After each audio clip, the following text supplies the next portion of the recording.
No vídeo de hoje eu trouxe o livro Contra o Aborto, do Francisco Ratzo. O autor promete analisar o aborto através da perspectiva filosófica, com o intuito de encontrar uma visão que saia do campo das opiniões, que é onde nos encontramos.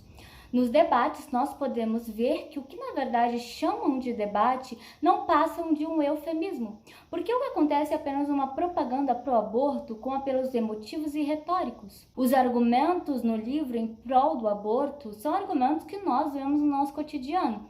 Então, de praxe, ele irá falar sobre a liberdade, sobre a noção de pessoa, de ser humano, irá falar sobre as estratégias argumentativas utilizadas pelas pessoas em prol do aborto. Isso é de extrema importância. Hoje, os argumentos que rodeiam a prática de aborto em suma, argumentos voltados à ciência, à biologia, mas se estamos falando da prática do aborto, estamos falando da vida do feto. E aqui entra o ponto central do livro. Primeiro, o que é ser humano? Segundo, como decorre o valor da vida?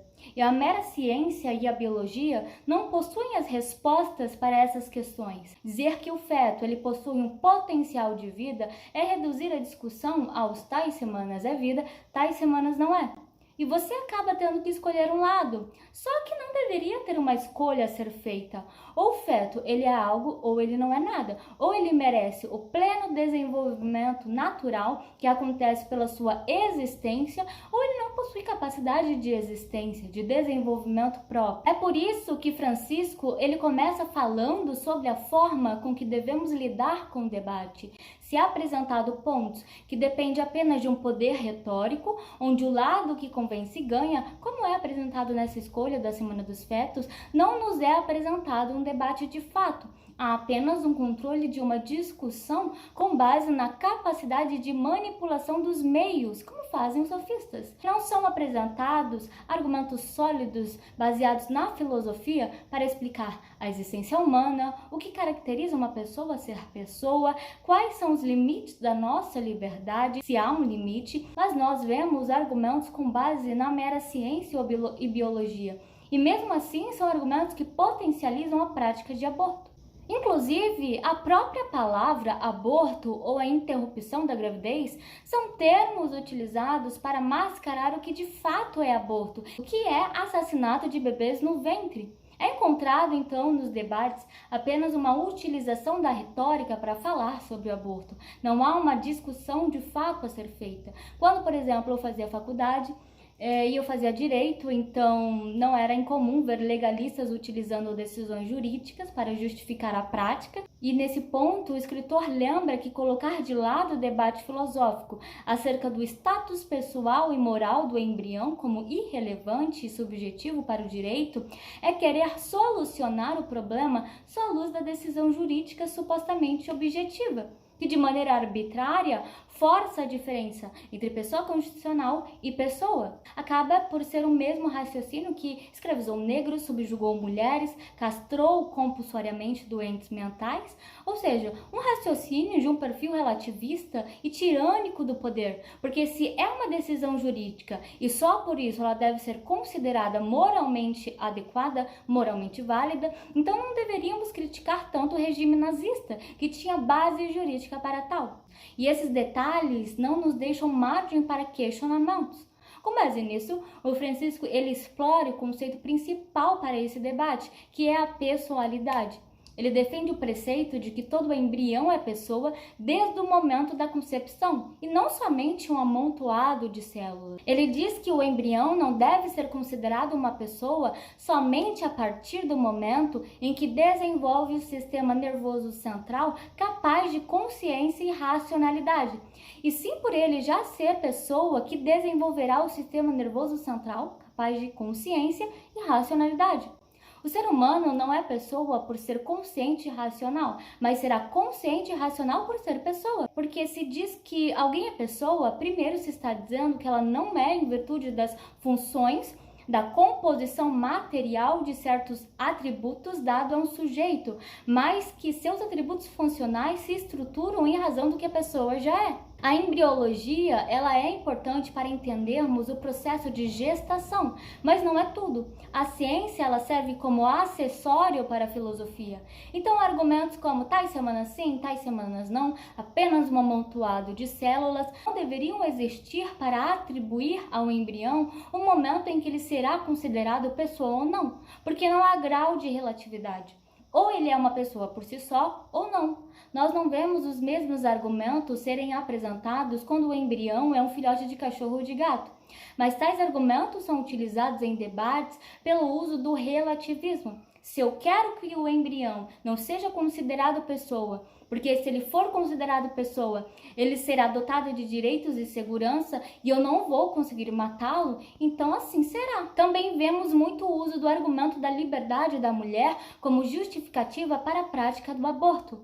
Mas só por já termos definido o que é considerado pessoa, conseguimos enxergar que quando uma mulher ela é engravida, o feto ela não é um mero órgão no corpo da mulher, é uma pessoa à parte. Então a mulher ela não pode submetê-lo à vontade dela. E interromper a gravidez não seria o uso de um determinado direito, uma determinada liberdade, seria mais a prática de uma tirania, do mais forte sobre o mais fraco. A liberdade não é um direito absoluto. O escritor deixa isso bem claro quando ele diz que os parâmetros para uma ação humana livre não são fornecidos pelo princípio da liberdade, já que a liberdade é constitutiva da vontade, que deve ser entendida como direcionamento para agir com base no autocontrole que é dado através da razão. E, na verdade, as mulheres que praticam o aborto, elas acabam sendo induzidas por esses discursos, por esses debates que fazem com que elas pensem que estão exercendo um direito, quando não. A manipulação por trás dos debates em prol do aborto que vemos na mídia transforma a mulher em homicida, mesmo ela não entendendo isso. Devemos observar primeiro qual o intuito da prática do aborto e por que hoje ele é tão defendido como sendo concretização dos direitos humanos. Por que a retórica e a apelação emotiva é tão importante e dá tão certo? Porque a mídia pega determinados casos para fazer campanha em prol do aborto, casos que chocam, que derivam do estupro, que envolvem adolescentes e que levam a população a ver o aborto como algo viável. Esse é o poder da retórica. Homens com poder, com dinheiro, utilizam da retórica para manipular. Se utilizam da democracia para agir através da tirania, com a máscara da saúde pública, da justiça social, dos direitos humanos, e no fim, eles decidem sobre a vida do mais fraco. E se basta para eles decretar que não se trata mais de pessoas, no caso do feto em desenvolvimento, é isso que eles irão fazer. Em 1883, Francis Galton cria o termo eugenia para se referir à ciência cujo objetivo era a procriação dos bens nascidos. Galton pretendia acelerar o aperfeiçoamento da civilização aplicando os conhecimentos da biologia no controle da sociedade. Segundo ele, era possível melhorar a sociedade melhorando as características biológicas humanas a partir da solução simples. Homens talentosos devem se casar com mulheres talentosas, e os humanos seriam uma raça de alto nível, tipo o admirável mundo novo. A ideia era fazer seleção artificial dos seres humanos.